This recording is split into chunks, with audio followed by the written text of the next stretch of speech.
Now, let's dive into today's story. Chapter 1. The Sale. Benjamin Parker had been deployed in Eastern Europe for 8 months when the call came through his encrypted satellite phone.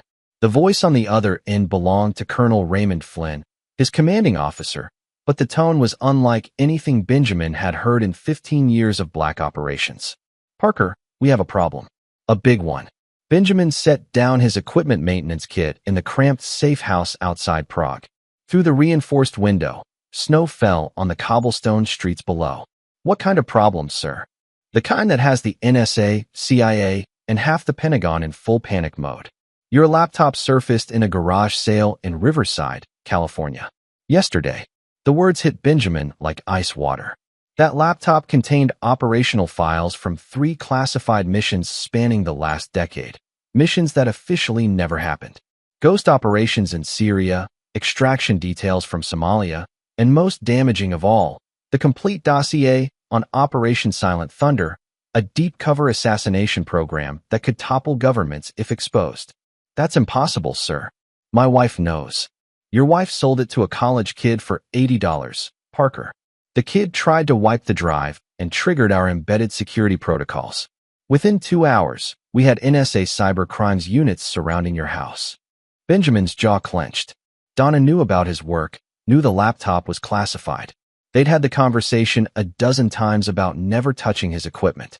"Where's my wife now?" "Safe house in Nevada. She's cooperative, but confused.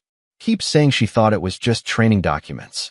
24 hours later, Benjamin sat across from Donna Parker in a sterile interrogation room at a black site facility. His wife of 12 years looked smaller somehow, her auburn hair unkempt, her green eyes red from crying. Between them sat a steel table and the remnants of a marriage built on carefully constructed lies. "Ben, I'm so sorry," Donna whispered, reaching across the table. "I didn't know. You never told me it was that important." Benjamin didn't take her hand. His dark eyes, cold as winter steel, studied her face with the same analytical precision he'd used on enemy combatants. "I told you never to touch my equipment. Ever. I know, but we needed the money for the mortgage, and I thought." "You thought wrong." Benjamin leaned back, his muscular frame filling the chair. At 6'2" with graying temples and scars hidden beneath his uniform, he looked every inch the dangerous man he was. "Tell me about Grant Copeland." Donna's face went pale. "How do you?" "Answer the question." Her hands trembled as she gripped the edge of the table.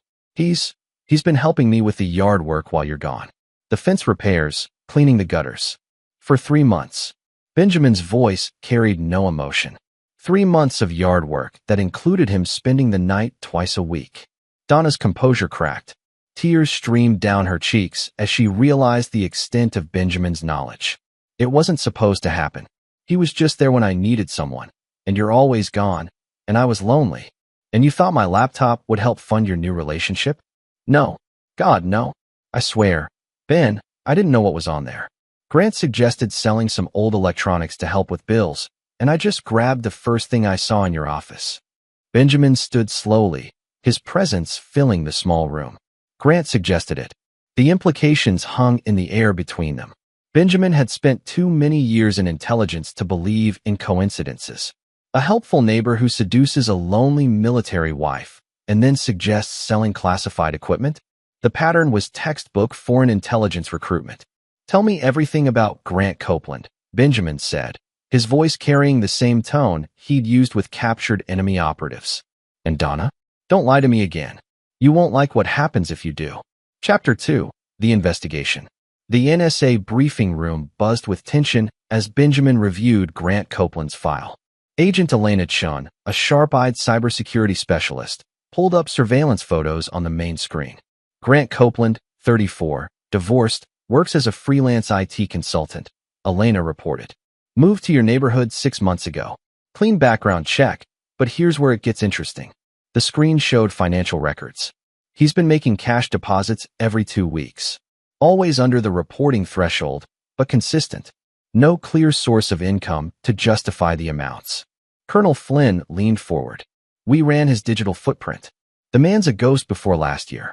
New identity, new credit history, even new dental records." Benjamin studied the surveillance photos of Grant, tall, lean, with dirty blonde hair and what Donna probably found to be a charming smile. In the photos, he looked like any suburban handyman. But Benjamin noticed details others missed. The way Grant positioned himself to watch approaches, how he kept his dominant hand free, the subtle bulge of a concealed weapon. He's not IT, Benjamin said flatly. He's military or intelligence. Probably foreign. Agent Andres Gill, the operation's psychological profiler, nodded. We think he's been surveilling you for months. Your deployment schedule, your habits, your wife's vulnerabilities. The question is, who's he working for? Flynn asked. Benjamin was already 3 steps ahead. He'd made enemies in a dozen countries during his black operations career. The Kozlov syndicate in Ukraine had put a bounty on his head after Operation Silent Thunder eliminated their arms-dealing network. The remains of the Damascus cell still wanted revenge for their destroyed chemical weapons facility.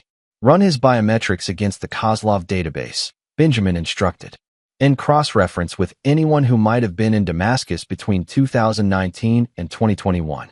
Already in progress, Elena confirmed. But Benjamin, there's something else. Your wife wasn't randomly targeted. The screen shifted to show phone records. Donna received 17 calls from an unlisted number in the 3 weeks before the laptop sale. Each call lasted exactly 90 seconds.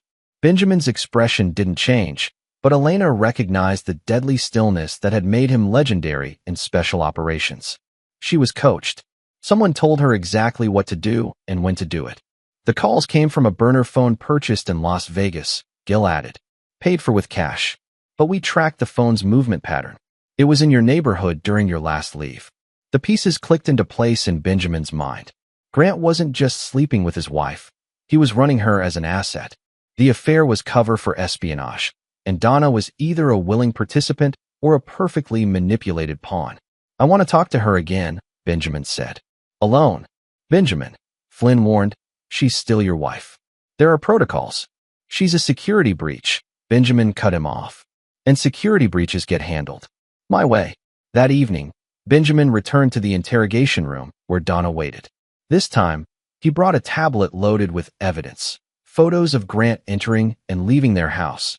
Records of the mysterious phone calls. Financial data showing the cash deposits. 17 phone calls, Donna. Benjamin slid the tablet across the table. 90 seconds each. Very professional. Very precise. Donna stared at the evidence, her face cycling through confusion, recognition, and finally, terror. I don't understand. Grant said those were just customer service calls about our insurance. Grant said a lot of things, didn't he? Benjamin leaned forward.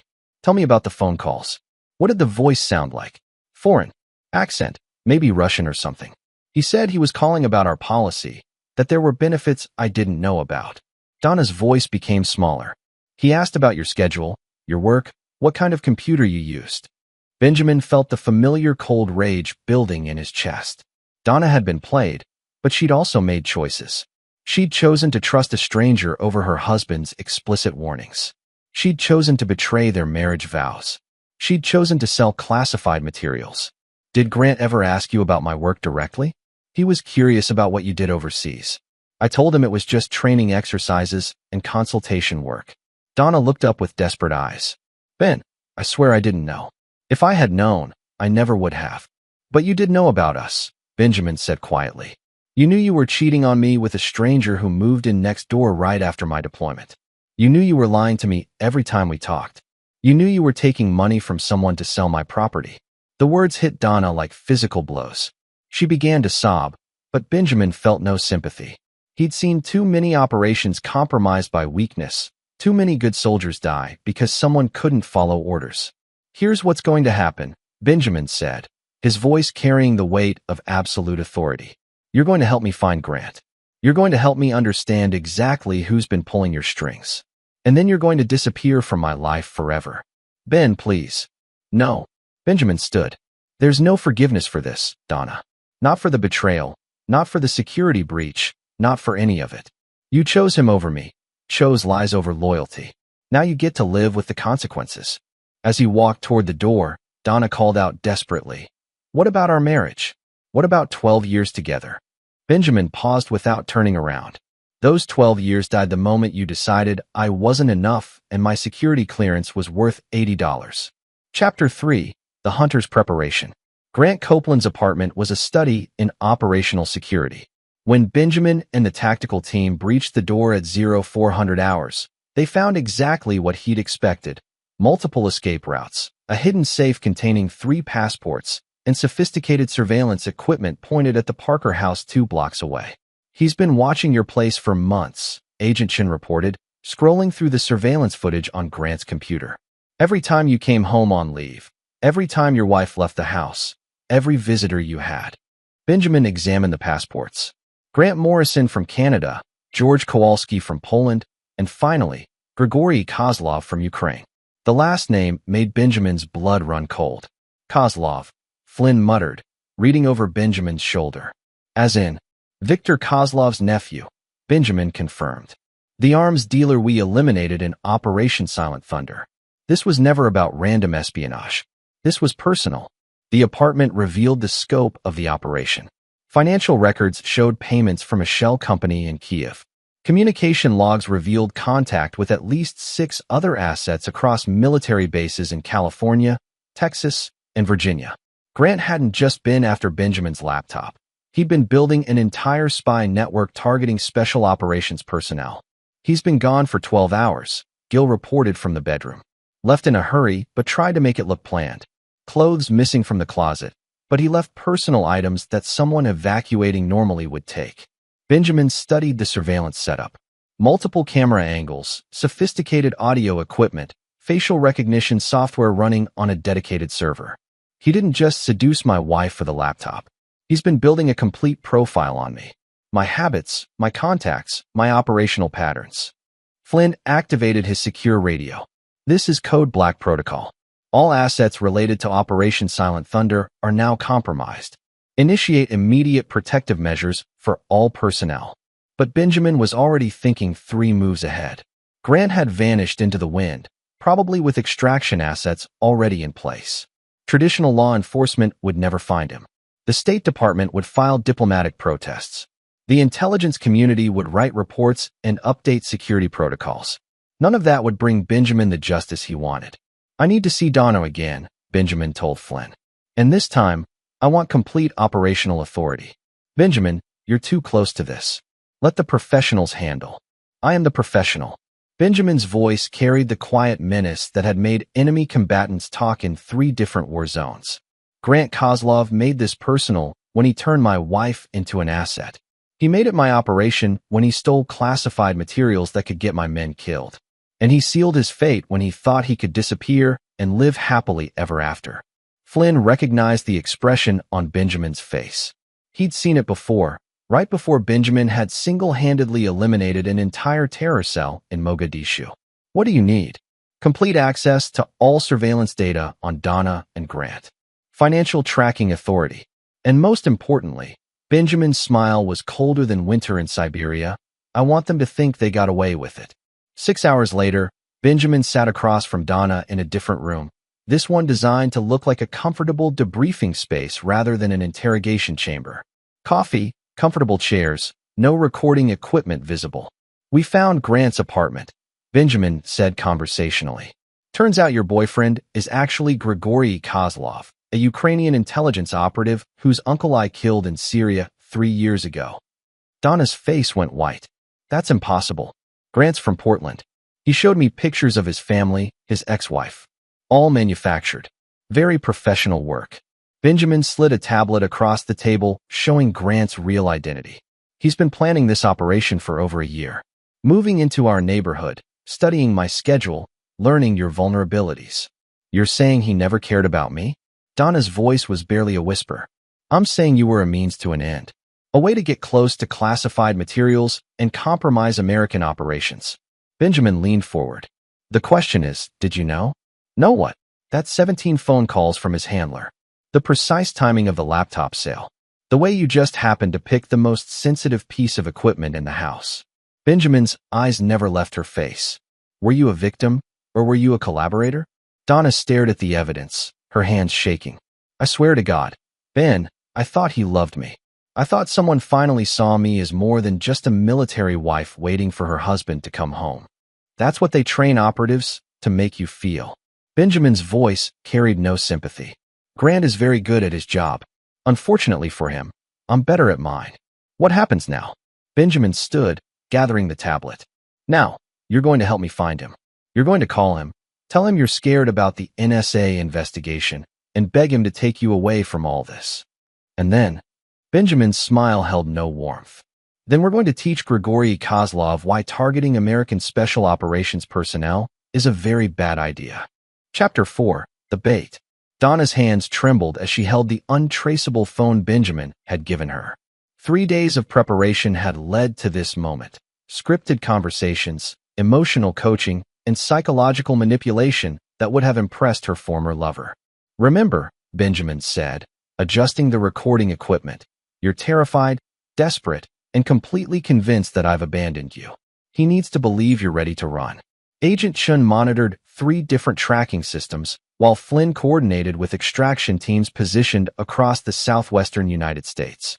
They had one chance to draw Grant out of hiding, and it all depended on Donna's ability to convince a professional spy that she was a panicked amateur.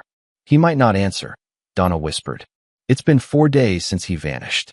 He'll answer. Benjamin's certainty came from 15 years of understanding how enemy operatives thought. You're his asset. He's invested too much time and emotional manipulation to abandon you completely. Besides, he still needs to know what we've discovered. The phone rang twice before Grant's familiar voice answered. Donna? Jesus, I've been worried sick. Are you okay? Donna closed her eyes, channeling the genuine terror she'd felt for the past week. Grant, thank God. I don't know what to do. The government people, they're asking questions about you, about us. They know about the laptop. What kind of questions? Grant's voice sharpened, the concerned boyfriend replaced by something more professional. They showed me pictures of your apartment, your real name. They said you're some kind of spy. Donna let her voice break. They said you never loved me, that I was just part of some mission. Baby, listen to me. None of that matters now. What matters is getting you somewhere safe. Did they arrest you? No, but they're watching me. Ben, he said he never wants to see me again. He called me a traitor. Donna sobbed convincingly. I have nowhere to go, Grant. Everyone I thought I could trust has turned on me. Benjamin watched the real-time trace on Chen's screen. The call was bouncing through servers in 3 countries, but each redirect took precious milliseconds that their quantum tracking systems could exploit. Donna, I need you to listen very carefully, Grant said. There's a bus station in Bakersfield, about 2 hours from where you are. Can you get there? I think so. They said I couldn't leave town, but forget what they said. They're going to destroy your life to cover up their mistakes. Meet me at the Greyhound station tomorrow at 3 p.m. Bring only what you can carry, and for God's sake, don't tell anyone where you're going. Grant, I'm scared. What if this is all wrong? What if? Trust me, baby. Have I ever lied to you? The irony in Grant's voice was lost on Donna, but not on Benjamin. We're going to disappear together, start fresh somewhere they can't touch us. After Donna hung up, Benjamin studied the trace results. He's using a relay network, but the final signal originated from somewhere in the Mojave Desert. Probably a safe house. Bakersfield is a feint, Flynn observed. He'll grab her, then move to his real extraction point. Benjamin nodded. He's assuming we'll focus on the bus station. Classic misdirection. He turned to Chun. How long to get assets in place around every major transportation hub within a 300-mile radius? 6 hours, minimum. Too long. He'll move her twice before we can close the net. Benjamin studied the map on the main screen, his mind calculating routes, timing, and psychology. But Grant made one mistake. He still thinks this is about espionage. Isn't it? Gil asked.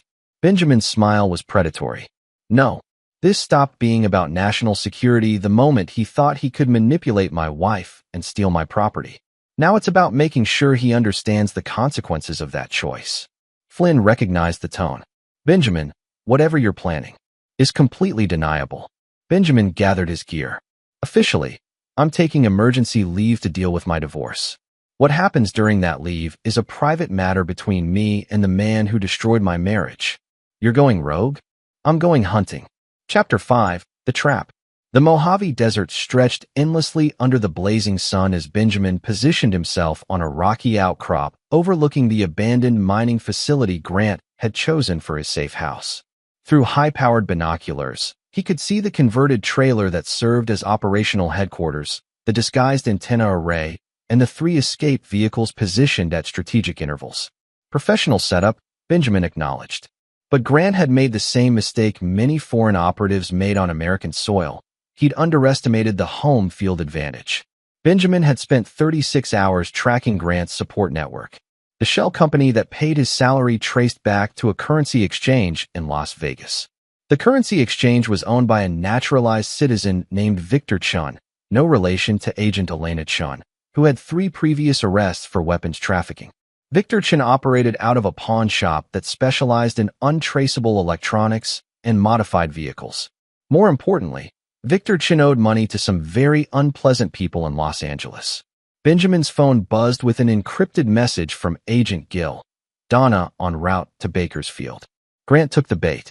ETA to your location, 90 minutes. Time to set the final pieces in motion. Benjamin activated a secure satellite phone and dialed a number he'd memorized but hoped never to use. The voice that answered spoke with a thick Armenian accent. Parker, this is unexpected. Hello, Sarkis. I need a favor. American government favors are expensive. This isn't government business. This is personal. Benjamin watched the desert through his scope. Victor Chun owes you $40,000. I know where he's keeping his emergency cash. A pause. You have my attention. Chin's been laundering money for Ukrainian intelligence through his pawn shop. Tonight, he's moving a large cash shipment to pay off an operation that went bad. I can give you the exact location and timing. What do you want in return? Chin's computer files. All of them. And I want his operation shut down. Permanently. Consider it done. 3 hours later, as Donna's bus approached Bakersfield, Benjamin received confirmation that Victor Chin's pawn shop had been visited by some very angry creditors. Chin was in the hospital with 3 broken bones and a sudden desire to cooperate with federal authorities. His computer files were already being analyzed by Elena's cyber team. But the real prize was the intelligence those files contained. Detailed records of Grant's support network, safe house locations, extraction routes, and most damaging of all, the complete list of American military personnel Grant had been targeting. Benjamin's phone buzzed. Flynn's voice was tight with controlled anger. Jesus Christ, Benjamin. Chin's records show operations against 12 different special ops personnel. This is bigger than we thought. How much bigger? Senator Rebecca Downey's husband is on the list. So is General Tommy Barton's son. They're targeting families of anyone involved in classified operations. Benjamin felt the familiar cold rage building. This wasn't just personal revenge. It was systematic warfare against American special operations capacity. Grant and his uncle had been building an intelligence network designed to compromise the most sensitive military assets in the country. Where are you, Benjamin? About to close this operation permanently. The Bureau wants him alive for interrogation. The Bureau can interrogate his corpse. Benjamin disconnected and checked his gear one final time. Through the binoculars, he could see a vehicle approaching the safe house. Grant's distinctive form emerged from the driver's seat, scanning the desert with professional paranoia before entering the trailer. Benjamin smiled grimly. Grant's paranoia was justified, but it was already too late. Chapter 6. The Reckoning. Donna sat in the passenger seat of Grant's stolen SUV, her face pale with fear that was no longer entirely acting. The man beside her bore little resemblance to the charming handyman who had seduced her 6 months ago. Grant's face was cold, calculating, his eyes constantly scanning the desert for threats. Where are we going? Donna asked as they left the safe house behind. Somewhere safe, Grant replied absently, speaking into a satellite phone in rapid Ukrainian. Donna understood enough to catch words like extraction, compromised, and eliminate. The reality of her situation was finally sinking in. She wasn't Grant's girlfriend escaping together. She was a liability being transported for disposal. 20 miles behind them, Benjamin tracked their movement through the GPS beacon he'd planted on Grant's vehicle during the 2 hours the safe house had been empty. His own vehicle, a modified tactical truck acquired through unofficial channels, ate up the desert miles as he closed the distance. The first phase of Benjamin's plan had worked perfectly. Victor Chin's forced cooperation had revealed not just Grant's immediate support network, but the entire Kozlov operation in the United States. Federal agents were simultaneously raiding 6 locations across 3 states, rolling up a spy network that had taken 2 years to establish. But Benjamin's personal mission was just beginning. Grant's voice on the intercepted radio traffic grew more urgent as they approached the extraction point, a small airfield 40 miles from the Mexican border. According to Chin's files, a chartered plane would take them to a cargo ship in international waters, then on to Ukraine where Grant would be debriefed and Donna would simply vanish. Benjamin had other plans. The first indication Grant had that something was wrong came when the airfield came into view. Instead of the waiting aircraft, they found only burning wreckage and the distinctive markers of a professional demolition job. Bozhe moi, Grant cursed in Ukrainian, slamming on the brakes. Donna grabbed the dashboard as the SUV skidded to a halt. What happened? Grant was already reversing, but Benjamin's truck appeared from behind a small rise, blocking their retreat. Grant reached for his weapon, but found himself staring down the barrel of Benjamin's rifle through the windshield. Step out of the vehicle. Benjamin's voice carried clearly across the desert air. Hands visible. Move slowly. Grant's training took over. He could see Benjamin's position, assess the tactical situation, calculate odds. What he couldn't see were the claymore mines Benjamin had positioned around the airfield's perimeter during the previous night's preparation. "You're American military," Grant called out in accented English. "There are laws, protocols. You cannot simply execute prisoners." "You're right," Benjamin replied, moving closer while maintaining his sight picture. "There are laws about executing prisoners. Fortunately, you're not a prisoner. You're an enemy combatant who targeted American assets on American soil." Grant's eyes darted to the destroyed plane, the remote location, the complete absence of any other authority. He'd studied Benjamin Parker's file extensively, but that research had focused on his operational history overseas. He'd underestimated what 15 years of black operations had done to Benjamin's relationship with conventional moral boundaries. "What do you want?" Grant asked. "I want you to understand something," Benjamin said, still advancing. "You thought you were running a simple espionage operation. Seduce the lonely wife, steal the classified materials, disappear into the wind. Clean, professional, routine." Grant said nothing, his mind racing through escape scenarios. The nearest cover was 30 yards away, too far to reach before Benjamin could fire. The SUV's engine was still running, but Benjamin's position made a vehicular escape impossible. "But you made it personal," Benjamin continued. "You didn't just steal classified materials, you destroyed my marriage. You didn't just compromise national security, you turned my wife into a weapon against me. And then you thought you could simply walk away. Your wife made her own choices," Grant said desperately. "I never forced. You manipulated a lonely woman using professional psychological techniques." Benjamin cut him off. "You identified her vulnerabilities, exploited her emotional needs, and turned her love into a weapon. That's not seduction, Grigory. That's warfare." The use of his real name told Grant that Benjamin knew everything. The Kozlov connection, the revenge motive, the larger operation, all of it had been compromised. "You want revenge for your uncle Victor," Benjamin said. "I understand that. Family loyalty is important. But you chose the wrong target and the wrong method." Benjamin was now close enough that Grant could see his eyes, cold, calculating, completely without mercy. This wasn't arrest or interrogation. This was execution. "Any last words for your uncle when you see him?" Grant made his move, diving toward the SUV while drawing his sidearm. He almost made it. The shot echoed across the desert, and Grant Copeland, Grigory Kozlov, collapsed in the sand beside the vehicle that was supposed to carry him to freedom. Benjamin walked over to Donna, who sat frozen in the passenger seat, staring at Grant's motionless form. "Is he?" she whispered. "Yes." Benjamin opened the passenger door. "Get out." Donna stumbled from the vehicle, her legs shaking. "Ben, I swear I didn't know. I didn't know what he really was, what he was planning." Benjamin studied his wife's face for a long moment. 12 years of marriage, and he could still read every expression, every tell that indicated truth or deception. Donna was many things, naive, lonely, unfaithful, but she wasn't a traitor. She'd been manipulated by a professional who specialized in exactly that kind of psychological warfare. It didn't matter. I believe you, Benjamin said finally. But belief and forgiveness are different things. What happens now? Benjamin handed her a set of car keys. There's a vehicle waiting 5 miles north. Drive to Phoenix. Take a commercial flight to wherever you want to start over. There's an account set up with enough money to last a year if you're careful. And after that, you disappear from my life forever. Change your name if you want. Start fresh. Find someone who doesn't have enemies willing to use you as a weapon. Benjamin's voice carried no emotion. But if I ever see you again, if you ever contact me or anyone in my professional circle, I'll treat you as a security risk. Donna's face crumpled. Ben, please. We can work through this. I know I made mistakes, but we can. No.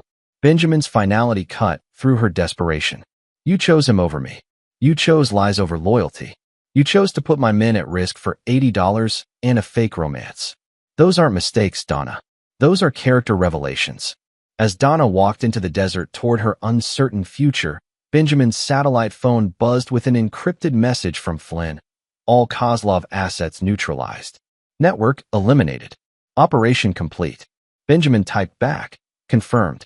Personal business concluded. Returning to duty. He looked once more at Grant's body, then at the trail of footprints marking Donna's departure. 12 years of marriage, ended in a desert where no one would ever find the physical evidence. But the emotional evidence would last forever. Chapter 7. The Network Falls. 6 months after the desert confrontation, Benjamin sat in a secure briefing room at Fort Bragg, reviewing the final intelligence report on Operation Kozlov Network. Agent Elena Chun presented the findings to a room full of special operations commanders and intelligence officials. Final tally: 17 Ukrainian intelligence assets neutralized across 7 states, Chun reported. 43 compromised American personnel identified and cleared. The network had been operational for 3 years before we detected it. General Tommy Barton leaned forward. What was their endgame? Systematic compromise of American special operations capacity, Flynn answered. They weren't just stealing intelligence. They were building comprehensive profiles for targeted assassinations.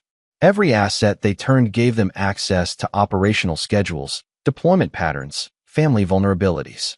Benjamin studied the organizational chart on the main screen. Grant's operation had been just one tentacle of a larger network that stretched from California to Virginia. The Kozlov family had been playing a long game, seeking revenge not just against Benjamin, but against the entire special operations community that had dismantled their arms-dealing empire. What about collateral damage? Asked Colonel Martin Hodges. Families who were compromised? Extensive counseling and relocation were necessary, Chun replied. 17 marriages ended in divorce. For military personnel requested transfer to conventional units. The psychological warfare component of this operation was devastatingly effective. Benjamin felt no satisfaction in the numbers. Each ruined marriage represented a family destroyed, children traumatized, careers derailed. The Kozlovs had understood that the most effective way to damage American special operations wasn't through direct military action. It was through destroying the personal lives of the operators themselves. Parker, General Barton addressed Benjamin directly. Your resolution of the Grigory Kozlov situation. Any concerns about blowback?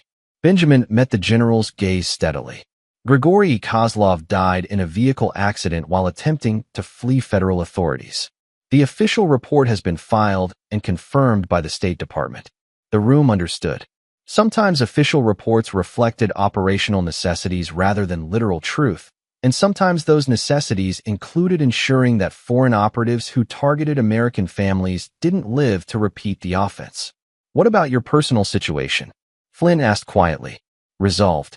Benjamin's tone closed off further discussion. The briefing concluded with assignments for follow-up operations. 3 more Kozlov family members had been identified in Eastern Europe. 2 arms dealers with Kozlov connections were under surveillance in Germany. The network was dead, but the vendetta might continue. As the room emptied, Flynn approached Benjamin. You know this isn't over. The Kozlov family won't let this go unanswered.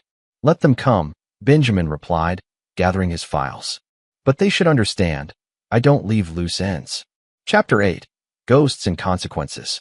The letter arrived at Benjamin's new apartment in Virginia Beach on a Tuesday morning, delivered through a chain of intermediaries that had taken 6 weeks to trace back to its origin. Inside the plain envelope was a single photograph. Benjamin leaving the Phoenix airport terminal, taken from a surveillance camera 3 days after Grigori's death. On the back, someone had written in precise handwriting, "We know what you did. Uncle Victor sends his regards." Benjamin studied the photograph with professional detachment. The quality was good, the angle showed clear facial recognition, and the timestamp proved his presence in Phoenix during the official window when Grigori had supposedly died in a car accident near Las Vegas. Someone in the Kozlov family had been paying attention. Benjamin activated a secure line to Agent Chen. "I need a full workup on Kozlov family members still active. Focus on anyone with intelligence training or vendetta motivation." "Already in progress," Chen replied. "We've identified 3 possibilities. Anya Kozlov, Victor's daughter, trained by SVR. Dmitry Kozlov, Victor's brother, former Spetsnaz. And Pavel Kozlov, Victor's son, current location unknown. Current threat assessment. Anya is in Moscow, under SVR protection. Dmitry is officially dead as of 2 years ago, but that's probably cover identity work. Pavel." Chen paused. Pavel is the wild card. 28 years old, trained by both SVR and GRU, specializes in deep cover assassination operations. Benjamin felt the familiar cold focus settling over him. "Send me everything you have on Pavel." That evening, Benjamin's apartment building's security system logged an anomaly, a brief power fluctuation at 11:47 p.m. that lasted exactly 14 seconds. Security cameras experienced a synchronized glitch. Motion sensors reported a momentary blind spot in the stairwell. When Benjamin returned from his evening run, he found his apartment exactly as he'd left it, except for the family photograph that had been moved 3 inches to the left on his desk. A professional calling card, designed to demonstrate capability without triggering immediate defensive measures. Benjamin smiled grimly. Pavel Kozlov was good, but he'd made a critical error. He'd assumed Benjamin lived like a civilian, unaware of surveillance, unprotected by the paranoid security measures that 15 years of black operations had made instinctive. Benjamin activated his home security system and reviewed the stored data. The power fluctuation had indeed masked Pavel's entry, but Benjamin's backup systems, the ones that ran on independent power and recorded to off-site storage, had captured everything. Pavel Kozlov was 28, exactly as Chun had reported.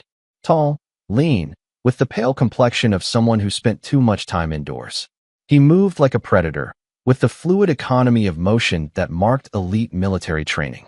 Most importantly, he'd spent 12 minutes in Benjamin's apartment, long enough to plant surveillance devices or weapons. Benjamin began a methodical sweep of his living space. 3 listening devices, 2 hidden cameras, and 1 small explosive charge attached to his coffee maker, designed to look like an accident when triggered remotely. Amateur work, Benjamin assessed. Pavel was skilled, but he was also angry, and anger made professionals sloppy. Benjamin left the surveillance devices in place but disabled the explosive. If Pavel wanted to watch and listen, Benjamin would give him something interesting to observe. Over the next 3 days, Benjamin maintained his normal routine while feeding false intelligence through the compromised devices. He scheduled fictional meetings, discussed non-existent operations, and gradually built the impression of a man growing paranoid and isolated. On Thursday evening, Benjamin's phone conversation with a fictional psychologist was particularly revealing. "The dreams are getting worse, Dr. Morrison. I keep seeing Grigori's face when I shot him. I know it was necessary, but the guilt. I don't know how much longer I can carry this." That night, Pavel took the bait. Benjamin was waiting in the apartment across the hall, borrowed from a neighbor who was conveniently visiting family in Ohio, when Pavel returned for his assassination attempt. Through thermal imaging, Benjamin watched Pavel disable the locks, avoid the motion sensors, and position himself for a clean kill shot when Benjamin allegedly returned from his evening jog. Benjamin entered his own apartment through the fire escape window, moving silent as shadow through rooms he'd mapped in complete darkness. Pavel never heard him coming. "Pavel Kozlov," Benjamin said quietly, pressing his sidearm against the back of Pavel's head. "We need to talk." Chapter 9, The Final Lesson. Pavel Kozlov sat zip-tied to a chair in Benjamin's living room, blood trickling from his nose where Benjamin's elbow had connected during the takedown. His expensive surveillance equipment lay scattered across the coffee table, tools of a trade he'd learned from the best intelligence services in the world. "You're very good," Benjamin said conversationally, examining Pavel's modified pistol. Silent takedown plan, clean escape route, even brought equipment to stage a realistic suicide. "Your uncle would be proud." Pavel's English was accented but precise. "My uncle was a businessman. You murdered him for doing business."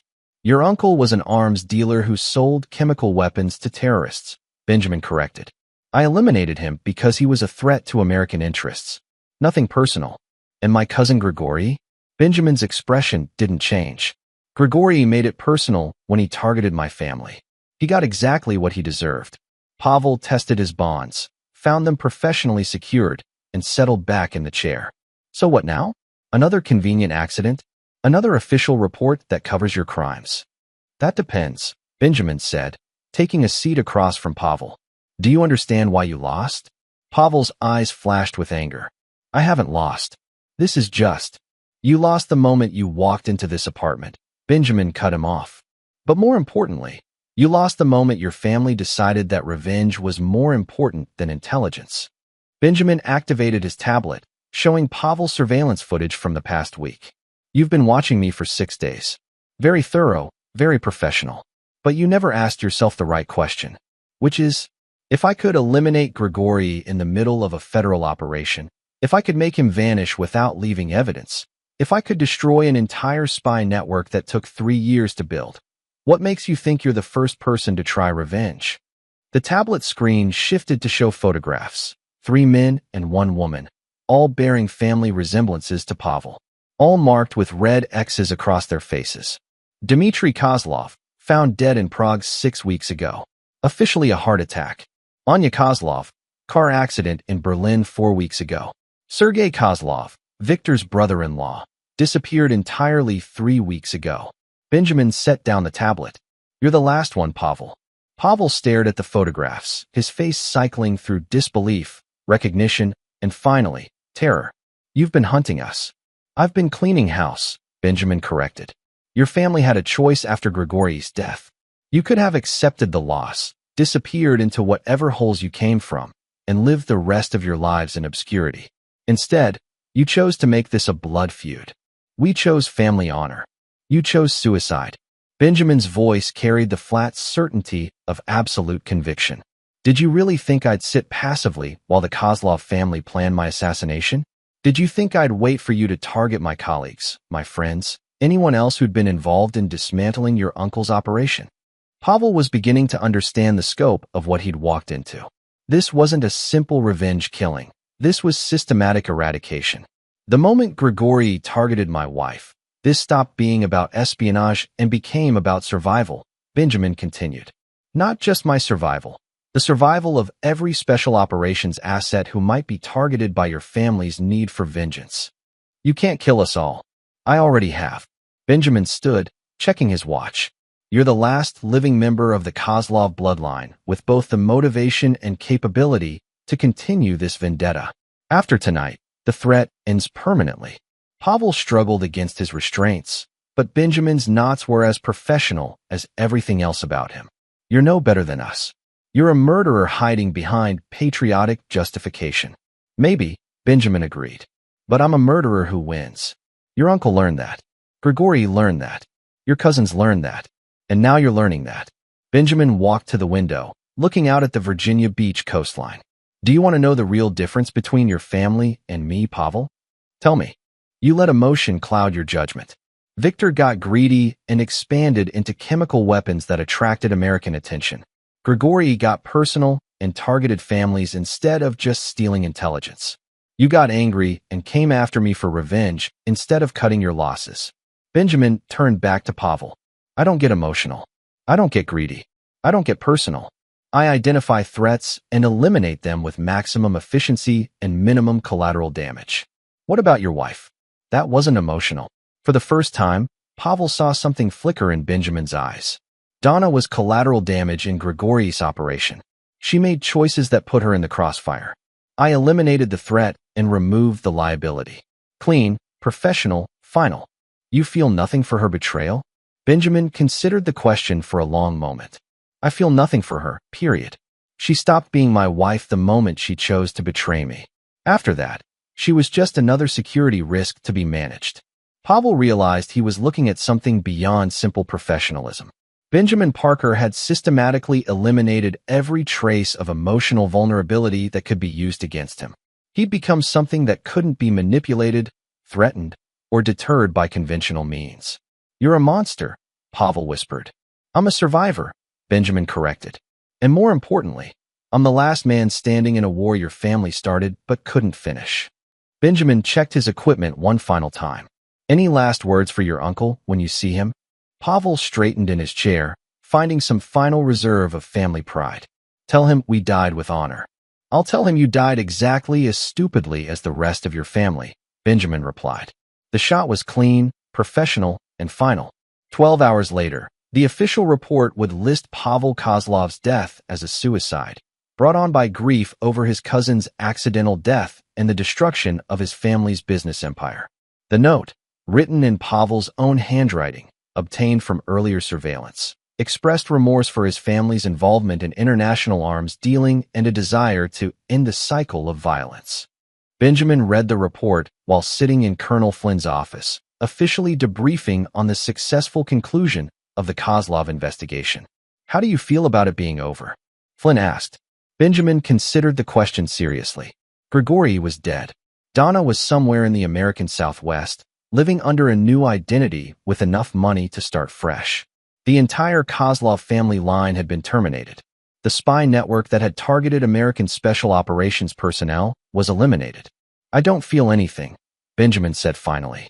The threat has been neutralized. The mission is complete. Flynn studied Benjamin's face, looking for some trace of the man who'd been married for 12 years, who'd once laughed at Christmas parties and sent flowers to his wife on anniversaries. He found nothing. What's next for you? Benjamin gathered his files, already thinking about the new assignment folder waiting on his desk. There were other threats, other enemies, other operations that required a man who could eliminate targets without hesitation or regret. Back to work, Benjamin said simply. There's always another mission. As he walked out of Flynn's office, Benjamin reflected on the past 8 months. He'd lost a wife, gained enemies, and ended lives. The old Benjamin Parker, the man who'd believed in marriage vows and family loyalty, was as dead as the Kozlov family. What remained was something harder, colder, and infinitely more dangerous. Something that would never again make the mistake of trusting emotion over strategy, love over security, or mercy over mission completion. Benjamin Parker, the husband, was gone forever. What remained was exactly what his enemies had created, a predator with no vulnerabilities, no weaknesses, and no intention of ever again allowing personal connections to compromise operational effectiveness. In the end, the Kozlov family had gotten their revenge. They'd just destroyed the wrong man to achieve it. 3 years later, Benjamin Parker stood in a similar briefing room, reviewing intelligence on a new threat. A terrorist cell in Southeast Asia had been targeting American diplomatic facilities, using sophisticated intelligence gathering techniques that suggested state sponsorship. Agent Elena Chun, now section chief, presented the operational profile. The cell leader is highly trained, probably former military or intelligence. They've shown particular interest in identifying American assets with families. Benjamin studied the photographs without emotion. Another enemy, another threat, another problem to be solved with precision and finality. What do we know about their operational pattern? They prefer psychological warfare over direct confrontation, targeting families, exploiting personal relationships, using emotional manipulation to compromise their targets. Benjamin's expression didn't change. Effective technique. Sir, nothing. Benjamin closed the file.